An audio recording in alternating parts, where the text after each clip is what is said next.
Amém, irmãos. Graça e paz do Senhor Jesus. Bom dia. Espero que todo mundo tenha dormido bem.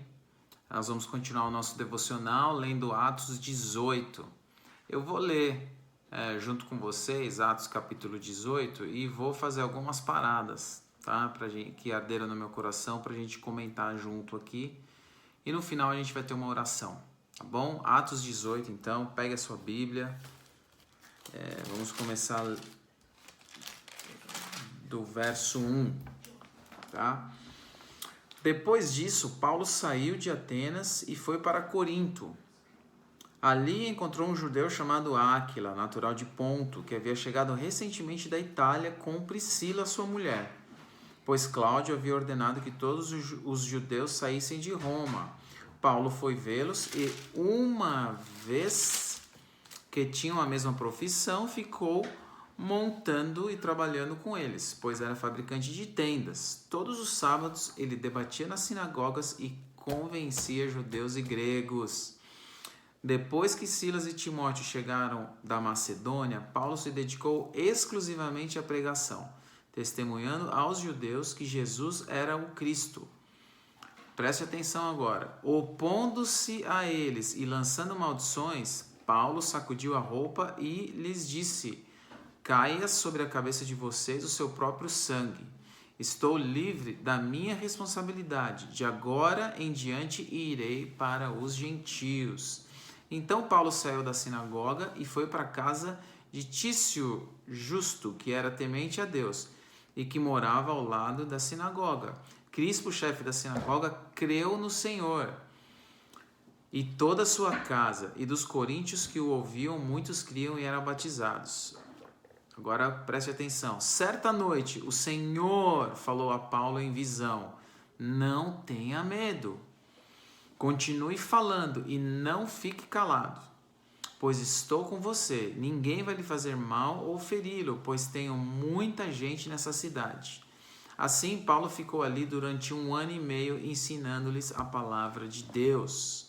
Vamos parar aqui então, no verso 11. Você vê que, trazendo para os nossos dias de hoje, eu tenho no meu coração que é um tempo da gente falar do amor de Jesus para as pessoas, né? A gente não tem que ter mais pudor se a pessoa aceita, não aceita, né? A gente está sendo convocado nesse tempo, as pessoas estão ficando sedentas e a gente precisa, né, entrar com a palavra, falar o coração delas. Elas muitas vezes estão precisando de uma direção, então não tenha medo, né? O Senhor é contigo, né? Eu tenho feito isso na minha vida pessoal, tenho mandado mensagens evangelísticas para muitas pessoas, ateus, pessoas de outras religiões. Então tenha coragem, amém? Faça isso, assim como Paulo teve a ousadia e ouviu do Senhor para ir em frente, tá? Vai em frente, amém? Esse é o tempo onde você e eu, nós seremos usados, né, para grande colheita, amém? Verso 12, vamos voltar aí do verso 12. Sendo Galho procônsul de Acaia, os judeus fizeram em conjunto um levante contra Paulo e o levaram ao tribunal, fazendo a seguinte acusação: este homem está persuadindo o povo a adorar a Deus de maneira contrária à lei. Então armaram para Paulo, mas olha só o que aconteceu. Deus tinha aparecido, né? O Senhor Jesus, tinha falado com Paulo. Então vamos ver o desdobramento disso. Verso 14. Quando Paulo ia começar a falar, Galho disse aos judeus: olha, se vocês judeus estivessem apresentado queixa de algum delito ou crime grave, seria razoável que eu os ouvisse. Mas, visto que se trata de uma questão de palavras e nomes da sua própria lei, resolvam o problema vocês mesmos. Não serei juiz dessas coisas. E mandou expulsá-los do tribunal. Então todos se voltaram contra Sóstenes, o chefe da sinagoga, e o espancaram diante do tribunal. Mas Galho não demonstrou nenhuma preocupação com isso. Não aconteceu nada com Paulo. Se cumpriu o que o Senhor falou a Paulo. Verso 18. Paulo permaneceu em Corinto por algum tempo. Depois despediu-se dos irmãos e navegou para a Síria, acompanhado de Priscila e Áquila. Antes de embarcar, raspou a cabeça em Cencreia, devido a um voto que ele havia feito. Chegaram a Éfeso, onde Paulo deixou Priscila e Áquila. Ele, porém, entrando na sinagoga, começou a debater com os judeus, pedindo eles que ficassem mais tempo. Não cedeu, mas, ao partir, prometeu: voltarei se for da vontade de Deus. Então, embarcando, partiu de Éfeso. Ao chegar a Cesareia, subiu até a igreja para saudá-lo, depois desceu a Antioquia. Depois de passar algum tempo em Antioquia, Paulo partiu dali e viajou por toda a região da Galácia e da Frígia, fortalecendo todos os discípulos. Enquanto isso, mais uma parte interessante aqui. Enquanto isso, um judeu chamado Apolo, natural de Alexandria, chegou a Éfeso. Ele era um homem culto e tinha grande conhecimento das Escrituras.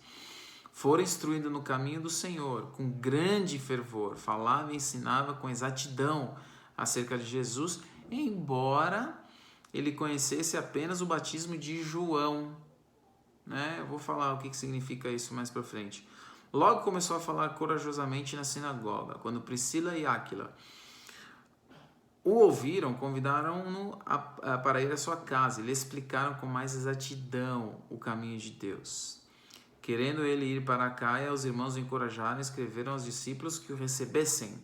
Ao chegar, ele auxiliou muitos os que pela graça haviam crido, pois refutava vigorosamente os judeus em debate público, provando pelas Escrituras que Jesus é o Cristo. Então, olha que interessante, esse judeu chamado Apolo, ele conhecia o batismo de João somente, ele não conhecia o batismo de Jesus e o batismo do Espírito Santo.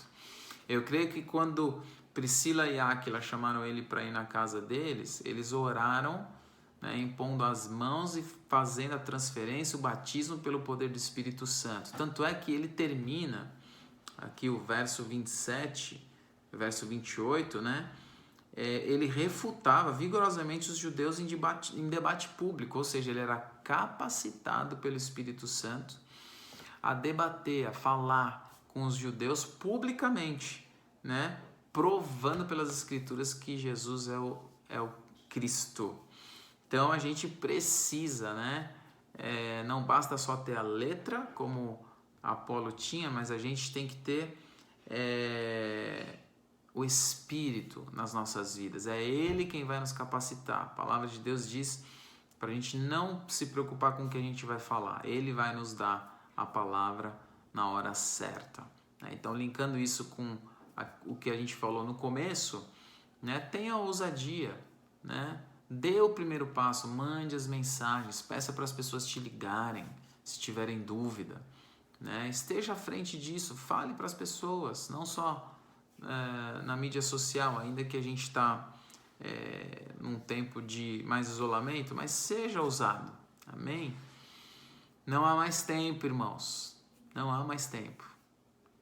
Então eu quero orar com você, abençoar a sua segunda-feira, a nossa segunda-feira, e em cima dessa palavra, amém? Feche seus olhos. Senhor, em nome de Jesus eu oro, Senhor Deus, para que todos esses que estão assistindo, meus irmãos da Igreja Videira de Jundiaí, pastor Tiago, pastora Pamela, Senhor Deus, todas as células, ó Pai, recebam o poder do alto neste dia, não só para falar do Teu amor para as pessoas, ó Pai, não só para evangelizar, Senhor Deus, mas recebam o poder do alto, recebam fé, aumenta-nos a nossa fé, Pai.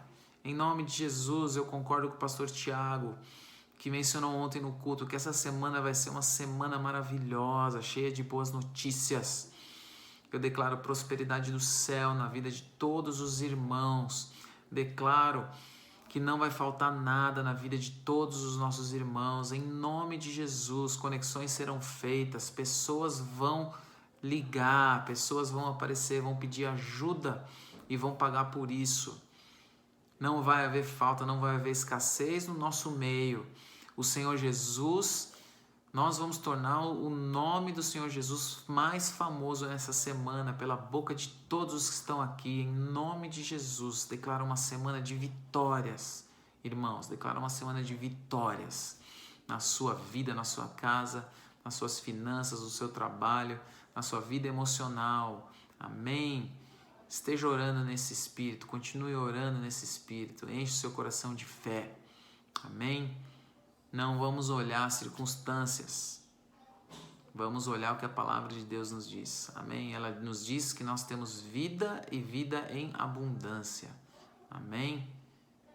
Continue abençoado em nome de Jesus. Amém, irmãos?